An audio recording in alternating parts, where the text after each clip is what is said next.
Guys, ngayon tapos na tayo maglinis ng panel. And ayun nga, iniisip ko ngayon yung ginawa kong paghiwalay nung dalawang solar panel sa dulo. So naisip ko lang ngayon na mas maganda yung naging decision ko kasi para din sa ventilation ng ating solar panel. So mas may space siya in between, mas maganda yung airflow ng ating panel. Alam nyo naman guys, kung sa mga hindi pa nakakalam, kapag umiinit ng husto yung panel, nawawala din yung kanyang bumababa din yung efficiency niya na mag-generate ng energy or power, no? So hindi rin good yung napakainit siya. So tama lang, yung tamang init lang. More likely kasi ang kinukuha lang talaga ng ating panel is yung solar light, no? Yung energy yung light ng araw, hindi yung init niya. So yung init ay nagpapababa ng kanyang power generation.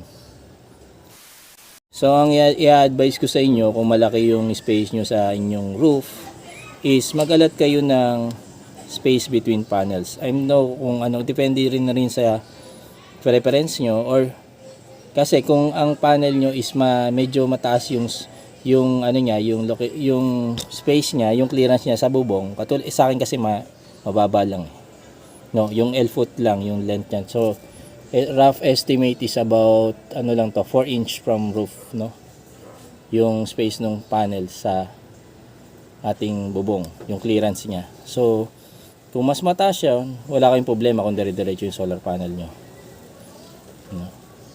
So hindi rin kasi na dire-diretso siya. Yung airflow ba, kasi yun ang i-worry nyo, yung airflow, no, yung dumadaan na hangin sa ilalim ng panel, yun ang nagpapalamig sa panel.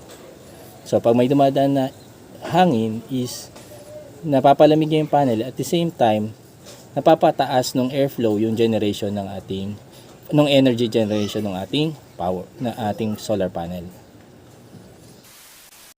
Ito pa guys, isa pa yung dapat i-worry or i-advise ko sa inyo.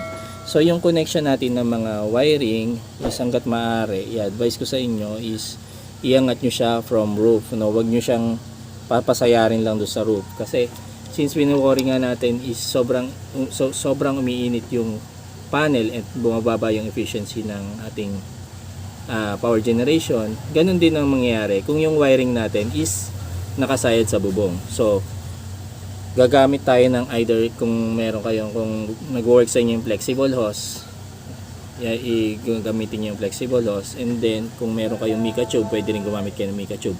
Pero sa case nung akin, ang ginawa ko is tinali ko lahat ng wiring sa ating solar rail, no, sa panel rail. So walang nakasayad dyan, nakaangat tayo lahat sa bubong. And at the same time, syempre kahit waterproof yan, pag umulan naman is, di ba, hindi natin masabi, possible, kahit leak-proof yung ating MC4 connector, mas maganda pa rin yung hindi siya nakababad sa ating tubig, no, sa tubig ulan. So kaya ang ginawa ko, inangat ko lahat ng connections. So kung magkaroon man ng umulan man, mababasa lang siya, pero hindi siya babad sa tubig.